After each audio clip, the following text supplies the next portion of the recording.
متکلم ایک بھائی صاحب جو حضرت رحمت اللہ علیہ کے قدیمی مرید ہیں، ان کی موجودگی میں وہ تشریف لا رہے ہیں، چند منٹوں میں تاثرات پیش کریں گے۔ میری مراد ہے الحاج سیٹھ عمران۔ دوست پڑے ہوں گے، سوچو ان اپنے بھائیوں کے بارے میں جو اس مقدس وقت میں جوئے اور چٹے کے ہڈوں کی رونق بچ رہے ہوں گے، اور سوچو اپنے ان بھائیوں کے بارے میں جو بے گناہ ہے، بے قصور ہے، جیلوں میں بند ہے۔ دل چاہتا ہے کہ ہوا میں زندگی گزاروں لیکن چھٹ نہیں سکتے، الزام اتنے سنگین ہے، باہر نہیں جا سکتا۔ اور سوچو اپنے اس بھائی کے بارے میں جو علیل ہے، بستر مرگ پر ہے اور چاہتا ہے کہ میں بھی مدرسہ رمضانیہ میں جا کر علماء اکرام کا دیدار کروں، لیکن جسم اجازت نہیں دیتا، اٹھ نہیں سکتا۔ اور سوچو میرے بھائیوں اس بھائی کے بارے میں جو نابینا ہے، دیکھ نہیں سکتا۔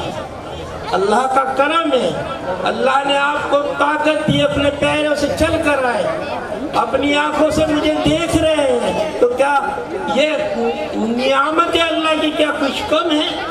کیا آپ اللہ کے خاص بندے ہوئے کہ نہیں ہوئے؟ میرے بھائی، میرا حضرت جی سے کیا رشتہ ہے؟ تقریباً 35 سال پرانا رشتہ ہے، سن 87 سے، اور میں ایک بے نمازی، ایک آوارہ، ایک ویلڈنگ والا، ایک مستری تھا، ویلڈنگ کا کام کرتا تھا۔ جب حضرت سے میری ملاقات ہوئی تو ایک نظر میں سمجھ گیا کہ اللہ کا ولی ہے، لیکن افسوس ہے کہ حضرت نے پوری زندگی ڈکرانی والوں آپ کے بیچ میں گزاری، اے علاقے والوں آپ کے بیچ میں گزاری، لیکن آپ باسرا بھی دکھ رہے ہیں، لیکن آپ نے اس ہستی کو پہچانا نہیں۔ کاش آپ ان کو پہچان لیتے، کیونکہ علماء اکرام ہیں، میں ان کا وقت نہیں لینا چاہتا۔ میں اپنا تعارف بھی کرا دیتا ہوں کہ حضرت علماء مہاراشٹر کا منتجمہ کا مستقل ممبر بنتا رہا، اور میں کئی دینی اداروں کا سرپرست بھی ہوں۔ اور میرے بھائیوں، یہ سب چیز مجھے کہاں سے ملی؟ اللہ والوں کی دعاؤں سے ہے۔ میں صرف حضرت کے بارے میں ایک بات کہوں گا، ایک علاقے میں نے گھر خریدا، وہاں مسجد نہیں تھی، اور اس گھر کا قبضہ بھی میرے پاس نہیں آیا تھا۔ میں نے حضرت جی وہاں بمبئی پہنچے تو میں نے حضرت جی سے کہا حضرت جی اس علاقے میں مسجد نہیں ہے۔ آپ نے کہا نماز پڑھنی ہے کہ مسجد نہیں ہے، آپ یہیں میرے گھر میں پڑھ لو۔ وہ گھر بھی غیر مسلم کا تھا، میرا نہیں تھا، اس نے چند دنوں کے لیے مجھے دیا تھا بنا کرائے کے۔ حضرت نے اس جگہ پر سجدہ کیا اور دعا کی۔ چند دنوں کے بعد ہم نے اس جگہ کو ہی خرید لیا، اور جب جگہ کو ہم نے اس کو خریدا تو اس جگہ کو جہاں حضرت جی نے نماز پڑھی تھی اوپر کے حصے میں، تو سب سے پہلے قبضہ ہمیں اوپر کے حصے کا ملا، اور 6 مہینے تک اوپر ہی اسی جگہ نماز ہوئی جہاں ہمارے حضرت نے پہلے نماز ادا کی تھی، کیونکہ میں تو بے نمازی تھا، میں نماز نہیں پڑھتا، میرے دین سے کوئی لین دین نہیں تھا، لیکن حضرت کی نظر مجھ پہ پڑی اور میں نے حضرت کو پہلے ہی نظر میں پہچان لیا، اور میں نے ان سے ایسے ایسے کام کرائے ہیں، اور میرے خیال سے جتنے ہمارے ساتھی بیٹھے ہیں کسی نے اتنا فائدہ نہیں اٹھایا کہ اللہ نے عزت بھی دی، دولت بھی دی، شہرت بھی دی، یہ سب بزرگوں کی دعاؤں سے۔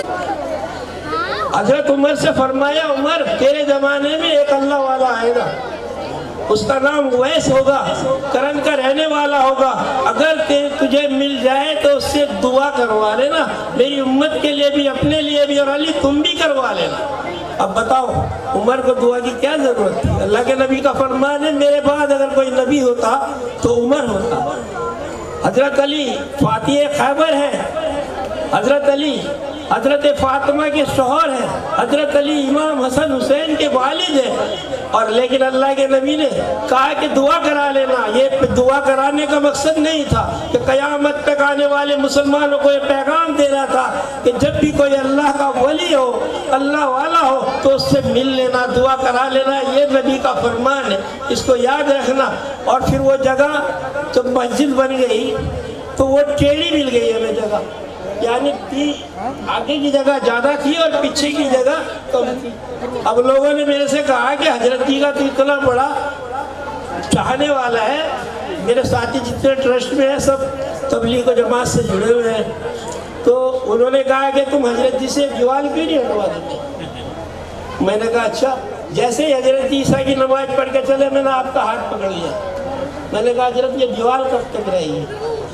ارے بیٹے ہو جائے گی, ارے بیٹا ہو جائے گی, تو جدی ہے. تو میں نے کہا نہیں, یہ اس کے لیے دعا کرو آپ. تو یہ ہوا کہ جو آدمی جس کی وہ جگہ تھی وہ RSS کا ممبر تھا, اور آپ جانتے ہو کہ RSS والا جگہ نہیں دے گا, لیکن حضرت نے دعا کی اور 2-4-10 دن کے بعد وہ میرے پاس آئے, عمران بھائی تو جگہ لے لو, میں جگہ دینا چاہتا ہوں. میں نے کہا دے دو. جگہ کی قیمت صرف 15 سے 16 لاکھ. کہنے لگا 31 لاکھ لوں گا. میں نے اپنے خزانچی کو, جو مسجد کا خزانچی تھا, فون کیا 2 لاکھ لے کے آ. وہ 2 لاکھ لے کے آیا اور میں نے 31,000 میں ہی اسے قبول کر لیا. میرے ساتھی گئے تیرے باپ کا وہ ہے کیا, یہ پیسہ تیرے باپ کا ہے کیا, اس طرح لٹا رہا, 16 لاکھ کی جگہ تو 31 لاکھ میں لے رہا. میں نے کہا تمہیں نہیں معلوم, آگے جا کے تمہیں 65 لاکھ کی بھی نہیں ملے گی, کیونکہ اگر کسی RSS کے دوسرے ممبر نے اسے بھکا دیا تو یہ مسجد ٹیڑھی ہی رہ جائے گی. اور اللہ نے وہ 16 لاکھ بھی دلوایا, 1 کروڑ روپے کی وہ مسجد کھڑی ہے. تو میں تو ڈرانی والوں, میں کوئی مولوی تو ہوں نہیں, کوئی عالم نہیں ہوں, صرف حضرت جی کی جو سکھایا ہوا ہے وہ میں نے آپ کے سامنے پیش کر. میں صرف آپ سے یہ درخواست کرنا چاہتا ہوں, یہ بچہ قادر بھائی, یہ ہمارا سمجھو گود کھلا ہوا ہے, یہ سمجھ لو. اس بچے کو جو ہم کھلاتے تھے, آج ہم چاہتے ہیں کہ یہ بچہ ہمارے سر پہ ہاتھ رکھے, کیونکہ اس کے اندر وہ طاقت ہے, وہ روحانیت موجود ہے. آپ لوگ اس کی قدر کرو, آپ لوگ قادر بھائی کی قدر کرو, کیونکہ اس کے اندر وہی خون ہے جو تمہارے برابر میں سو رہے ہیں. حاجی رمضان صاحب سے اس کا تعلق ہے, ان کا بیٹا ہے, اس کی نسبت سے. حالانکہ میری عمر 60 سال ہے, لیکن میں چاہتا ہوں کہ شفقت سے میرے سر پہ ہاتھ رکھے. اللہ والوں کو پہچانو, بس میرا تو یہی پیغام ہے. اگر میں حضرت کی 35 سال کی بات بتاؤں تو پوری رات گزر جائے گی.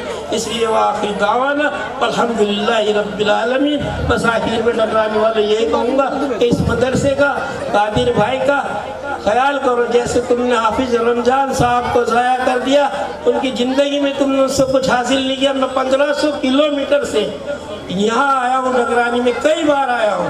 کیوں آیا ہوں؟ کیونکہ میری نظر نے پہچان لیا تھا کہ وہ اللہ کا ولی ہے, اور اللہ کے ولی ہر دور میں, ہر نبی کے زمانے میں پیدا ہوئے ہیں. السلام علیکم ورحمۃ اللہ. ماشاءاللہ, بہت خوب. جن کا حضرت والا سے بڑا گہرا تعلق, اور پھر اس تعلق کی اور کیا کیا ان کو دیا, وہ اپنے تأثرات اپنی زبان میں کھلے کھلے الفاظ میں بیان فرما رہے تھے. آپ سب کے لیے, ہم سب کے لیے حجت ہیں, برہان ہیں, دلیل ہیں کہ اگر چاہے عشق کرنے والا اور منزل تک پہنچنے والا اگر عزم صادق ہو اور لگن اور کڑھن ہو